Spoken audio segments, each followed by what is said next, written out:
and the field is set to go. Ready to go, and they're racing. Trust in You towards the inside, broke away well with Akita Sushi, Just Fine, Sharp and Smart, and from the deep also Land Legend is showing some speed and intent. They come across towards the inside, very wide is Circle of Fire, using plenty of the track in the early stages. 600 metres to go on the first round. Just Fine is sliding across to lead the cup field from Land Legend, Mostly Cloudy, Akita Sushi next on the inside. Circle of Fire progresses around them deeper, and then Fancy Man, Sharp and Smart and Zardozi tucked away on the rails. Out deeper is Valiant King around Interpretation. Then came Manzois the Fence from Kovalika, Trust in You, Knight's Choice, Vauban 3 wide, the map around at 4 deep. Warp Speed next the fence, and then came One Smooth Operator, St George Positivity, Buckaroo, second last Absurd, and Sea King from Barrier 1 has gone back to last. A lap to go with 2,300 metres to run, and the leader is Just Fine with Circle of Fire the outside, putting a little bit more speed in the race at the 2,200 metres, and now Perches outside the leader. Land Legend a length and a half away third, and they get clear. 3 lengths Akita Sushi and Mostly Cloudy. They're 2.5 to Fancy Man, Zardozi, 2 lengths Sharp and Smart. A length away is Manzois, followed by Interpretation. Then Trust in You on the inside of Valiant King as they make their way past the 1,700 metres. 2 further back in the field is Kovalika, Warp Speed, and then came the map out 3 wide, tracked by Vauban. Then Knight's Choice Positivity, a length and a quarter away. Then in the field is One Smooth Operator as they run by the 1,550. Well back is Absurd on the inside of St George, and then Buckaroo and Sea King is last in the Lexus Melbourne Cup. 1,400 metres to run. Just Fine in front at an even speed by a length and a quarter. Land Legend and Circle of Fire. Akita Sushi next on the inside of Mostly Cloudy. A length and a half Zardozi with Every Hope on the inside of Fancy Man. A length away to Manzois, Sharp and Smart. Then Trust in You. Further back at the 1,200 metres, Interpretation. 2 lengths to Warp Speed. Then came Valiant King, who's losing a little bit of ground. Passed by the map. Then Kovalika Positivity. Vauban is being shuffled back as this field string right out now at the 950. The leaders have put the foot down towards the back. Absurd, One Smooth Operator is about 20 off the lead. Then came Buckaroo about to get going from St George and Sea King. Just Fine is the leader, coming down towards the 700 metres by a length and a half to Land Legend. 2 lengths away, Circle of Fire, Akita Sushi. Zardozi next on the inside, waited with Fancy Man under pressure. Then came Mostly Cloudy, Manzois. Buckaroo sweeping up around the outside, about 6 off the lead, followed by Vauban. Land Legend goes to the front with Akita Sushi on the outside.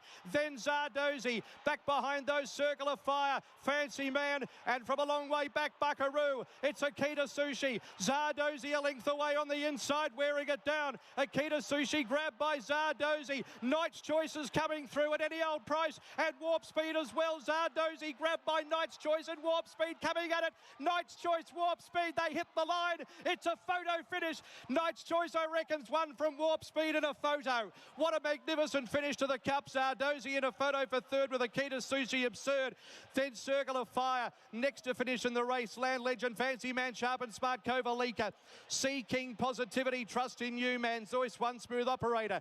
Interpretation back behind those horses. Valiant King, Buckaroo, the map, Vauban. Well back in the field then towards the end, Mostly Cloudy, with also St George and Just Fine at the tail of the field. And Knight's Choice is the winner.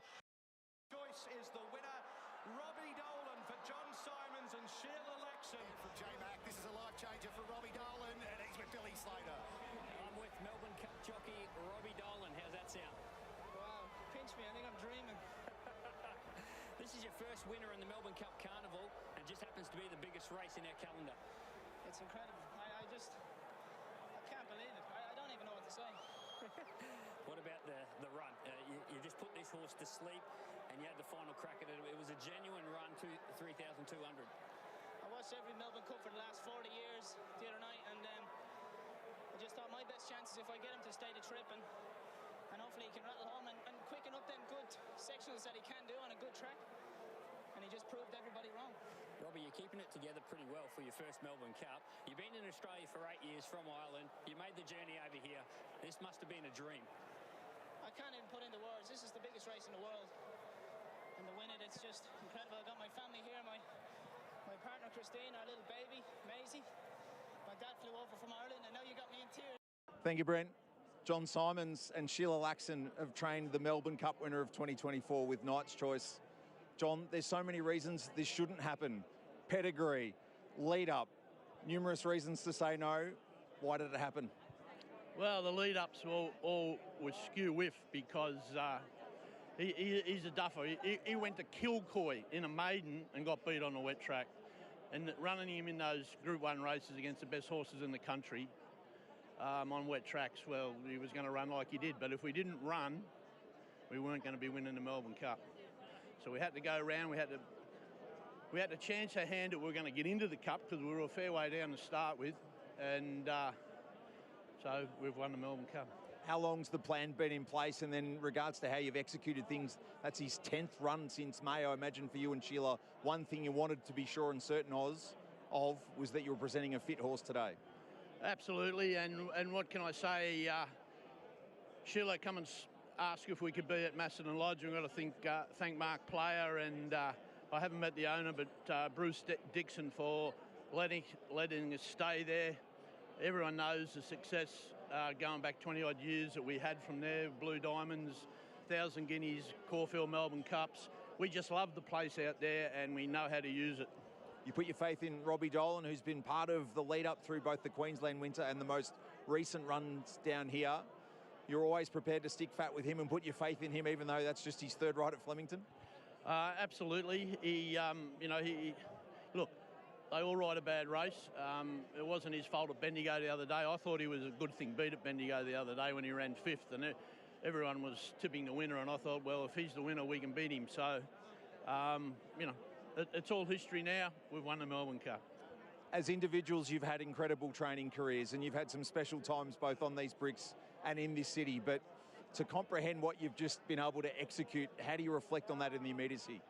Well, we've had probably a pretty tough 15 years, but to come back and what's the old saying, when the tough keep going? And to be able to come back probably at our age and we've got a team of 28 horses. I bought that horse at the Magic Millions for $85,000, and we've just upstaged a world full of money. John, on Sheila, she becomes the 22nd person to train multiple Cup winners, and they're 23 years apart. They're such different stories, but how have you been able to lean on her and work together to produce this? Sheila's a superstar, you know. She'd been around the world. Romany Conti, Ethereal's mother, that won the Hong Kong Cup. We've gelled from day one. We were both at Macedon Lodge. She came and stayed there with Ethereal. That's where we met. To be able to do this is a dream come true. We thought it'd probably slip through our fingers, but to be able to come back and do this, it's just fantastic. John, the tough got going and they prevailed. Congratulations on winning the 2024 Melbourne Cup. Thank you. And George? Yeah, he had the right run. He followed the winner. He just didn't see the trip out and probably couldn't get comfortable either with a bit of a stop-start tempo. Craig Newitt, Valiant King. Probably ran really good. Just got caught a little bit wide early, but got into a nice midfield position, travelled really well. I think if the track had a bit more given, he finishes right in the money. Jamie Carr, Akita Sushi. Yeah, fantastic run. Couldn't have asked for anything more from the horse. Got me a bit excited at the 200. I thought he was going to hang on, but he's just a genuine one-pace horse, but couldn't ask anything more of him. Akira Sugawara, Warp Speed. Yeah. Yeah, so the plan was to go a bit more forward, but obviously he couldn't. And then we just changed to plan B, which was we already had in the mind. We've been watching the last few, like many Melbourne Cups in past, and we can sort of come from the back. And we got him into real rhythm, good rhythm, and went through the field and it was a really good run. Declan Bates, Manzoid. Just didn't stay, travelled into the race really well, but got tired late. John McNeil, Just Fine. He acquitted himself well today, just struggled at the 2 mile. Rachel King, The Map. Tough run from the gate, but she's game as ever. Karis Teaton, Mostly Cloudy. Had a perfect position from the start, but just the class not there. Craig Williams, One Smooth Operator. Yeah, I was happy the way his prelim was, but once we placed him under pressure in the race today, he just wasn't quite at his best. Interesting to see how he comes through the run. William Buick, Vauban. I was a bit further back than ideal. He travelled well in the first half of the race, and I had to hold my position. He came off the bridle far earlier than I expected from him. Damien Lane, Kovalica. He ran well. Unfortunately, just didn't quite have the turn of foot to go between the 600 and the 400. I had to wait. After that, he hit the line well, but just lacked a touch of turn, change up speed, but he ran on us. Karen McAvoy, Absurd. Yeah, he ran fantastic. He got in a nice rhythm, he relaxed well. I had to sort of cut the corner and switch a couple of times up the running, but he was finishing really well the last bit. Mark Duplessis, trust in you. Yeah, got a lovely spot and he relaxed really well. He's just probably a year away from really finishing off properly. Zach Burton, Land Legend. He was much more manageable than at Caulfield, but still wanting to go 10% too fast the whole way. Really good effort. Theo Nugent, Interpretation. Lovely first half of the race. He travelled really well for me and settled, midfield. First three quarter of the race was ideal. Just at the business end of things, from the 400 on, he lacked a turn of foot. Andrea Zani, Zardozi. Yeah, she ran good. We got a good trip from that draw. She travelled strongly. She picked up nicely. She probably didn't quite get to 2 miles. Winona Costin, Positivity. Look, probably just come up a year too soon. Next year in the race, she's going to be a lot better. Just wanting to overdo it a few times. Overall, I was happy, but next year she'll be a big improver. Michael D, Sharp and Smart. Yeah, had a lovely run today, but just didn't quick and win last. Ron Stewart, Fancy Man. Yeah, he got a fantastic run from the awkward alley. Followed Jamie Carr throughout, and from the half mile, she got on her bike, which really suited my horse. He ran a really good race. Thank you. Joe Moreira, Buckaroo. Didn't have the best of the runs because he actually threw wide, was hard to get in, had to travel a little bit wide. He still had cover, but the distance probably just stretched him too much, and he just the last little bit he started getting tired. So I'd say he couldn't really run the distance. Holly Doyle, Sea King. He's run all right. He probably over raced throughout really, and the distance probably tested his stamina.